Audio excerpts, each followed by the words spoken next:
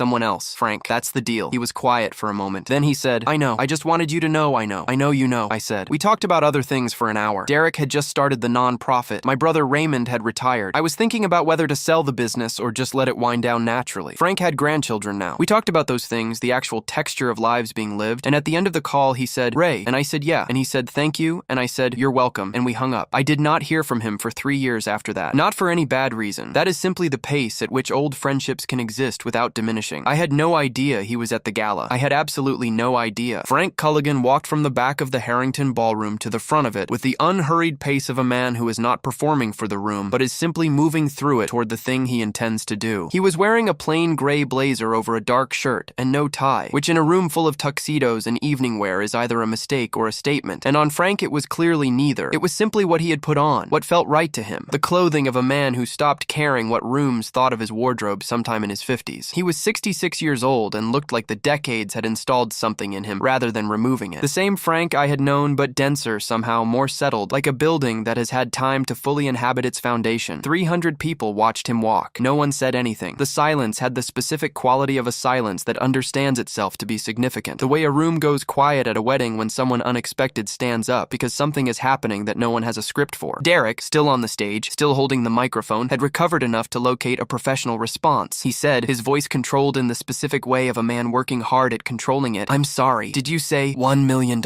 Frank said for the third time, with the same unconcerned patience. He was not looking at Derek, he was looking at me. I had been standing at table 9 in my navy shirt with my hands at my sides, and I had been doing the thing I have done for 67 years, which is receiving whatever is happening without letting it move my face. I had been looking at this man walking toward me and assembling, from the shape and the movement and the particular set of his shoulders, the recognition that had been building from the moment he stood. Frank, I thought. Frank Culligan. He stopped at the front of the room. Not at the stage was where Derek was, but in front of the audience, in the space between the first row of tables and the platform where both directions could see him. He looked at Derek for a long moment. Derek, to his credit, held the look, did not look away, did not smile reflexively, just received it. Then Frank turned and found me at table 9 across the room, and the look he gave me was the look of someone who has been holding something for a long time and is glad to finally be somewhere he can put it down. "Your father," Frank said. He said it to Derek, but he was still looking at me. "Your father gave me everything when I had nothing." His voice was level, not loud, not theatrical, not performing for the room, even though the room was completely still and everyone in it was listening. In 1993, when I had been turned away by every bank in the region and every investor I could find, your father sat at a kitchen table with me and went through my documents and asked me every question I should have been asked, and then he wired me $47,000 out of his personal savings account. A sound from somewhere in the room, not quite a gasp, more like the collective adjustment of how 300 people were holding themselves. "No contract," Frank said. "No equity stake, no lawyers. His one condition was that if it worked, I'd pay it forward to someone else who needed it. Not back to him, forward. That was the whole deal." He paused. It worked. He let that breathe. I built a company on that $47,000. Not because the money was magic and not because it was a fortune. It wasn't, but because it was given by a man who looked at my plan and looked at me and decided that I was worth the risk. In 30 years of business, in 8 figures of transactions and contracts and negotiations, I have never been given anything that mattered more than what your father gave me at a kitchen table in Millbrook, New Jersey, when he had no particular reason to believe in me except that he's the kind of man who pays attention and tells the truth about what he sees. He stopped. The room was so quiet I could hear the city through the tall windows. "And tonight," Frank said, and now there was something else in his voice. Not anger exactly, but the controlled temperature of something that has been carefully decided. "You put a $1 price tag on him in front of 300 people." Derek's face, in the silence that followed, went through 4 distinct expressions in the space of about 5 seconds. I watched them move across his face the way weather moves across an open field. First the controlled professional surface, then the crack in it, then the thing underneath the crack, which was not embarrassment and was not defensiveness, but was something older and more exposed than either. He looked for a moment like the 12-year-old who had sat at that same kitchen table with his homework spread out in front of him, while his father talked to an old friend about money and belief and what a handshake is worth. He looked like my son. The microphone lowered slowly in his hand. The room recovered. Rooms always do. They are designed for it, these ballroom spaces. The whole architecture is built around the assumption that things will happen, and then the evening will continue and the checks will be written and the valets will bring the cars around. Derek thanked Frank from the stage in a voice that had lost its performance register and found something quieter underneath. Frank returned to his table. The program continued. I sat at table 9 and drank my wine and listened to the rest of the speeches and the auction that followed and the music that started after dinner, and Greg and Teresa from Hoboken, to their lasting credit, treated me exactly the same after as before, which is the mark of people who understand how to be in the world. Derek found me near the end of the evening. He came to table 9 without the tuxedo confidence, which had dissipated sometime during Frank's walk to the front of the room and had not fully returned. He sat down in the empty chair next to me. Greg and Teresa were on the dance floor, and he looked at the table and then looked at me. Dad, he said. I know, I said. It was supposed to be. I wasn't trying to. I know that too. He was quiet for a moment. Around us, the room moved and talked and clinked glasses, and the string quartet had transitioned to something with a slightly faster tempo, and all of that continued the way the world continues, indifferent to the private things that happen inside it. I didn't know, Derek said, about Frank, about any of it. I know. Why didn't you ever? Because it wasn't mine to talk about, I said. It was Frank's business, and then it was over, and it was history, and history doesn't need an audience. He looked at me in the way that he sometimes does, the way that I think is him actually seeing me, rather than the idea of me that he carries around, the retired electrician with the aqueduct documentaries, the boring dad, looking at me the way you look at something when you realize it has more dimensions than the angle you've been viewing it from. How much more is there? He said. That I don't know. I considered that question for a moment. I thought about the 14 years of the contracting business. I thought about the families of the men who had worked for me and what I had done quietly during the bad years to make sure they were okay. I thought about the church in Millbrook that had gotten its wiring redone for free after the flood and had never known who paid for it. I thought about a dozen other things in a life of 67 years that had happened without announcement and without any particular need to be known. Some, I said. Derek looked at the table again. The candle between us had burned low. I'm sorry, he said. For tonight. For the... He stopped. Started again. For how I've been, I think. Not just tonight. You've been becoming someone, I said. That's allowed to be messy. He looked at me. I'm still here, I said. I'll be in Millbrook. I'll be at the diner on Tuesday. You know where to find me when you're ready. He nodded. His jaw was doing the thing it does when he is trying to hold something together that does not particularly want to be held. Frank found me by the coat check at the end of the night. We stood for a moment looking at each other with the specific warmth of people who have known each other long enough that a reunion doesn't require preamble. You didn't have to do that, I said. I know. I wasn't. I know, Frank said. I know you weren't. He looked at me steadily, but he needed to know. And you wouldn't have told him. No. So, we stood there for another moment. The condition still holds, I said. You know that. He smiled. The same smile from the kitchen table in 1993. The smile of a man who is tired and grateful and still can't quite believe his luck. I know. I've paid it forward 11 times since you asked me to. 11 different people. I've been keeping a list. I thought of the notepad in my nightstand. 11 occasions for the Navy shirt. 11. That's good, I said. Ray, he said, and stopped. Yeah, it was good to see you. It was good to see you, Frank. I got my coat. I found my car in the $22 parking garage. I drove 45 minutes back to Millbrook in the dark with the windows cracked because the October air was the right temperature and the heater works fine, but I did not need it. I went to bed at 10:30, which is later than I usually go because it had been a longer evening than I had planned on. The Navy shirt went back on the hanger. Derek called on Sunday, which is when he calls. The conversation was different than usual in the way that conversations can be different without either party naming exactly how. He asked about the week. I told him about the documentary, Byzantine engineering this time, aqueducts having been thoroughly covered. He laughed in a way that had something real in it. Before he hung up, he said, Dad, can I come out next month?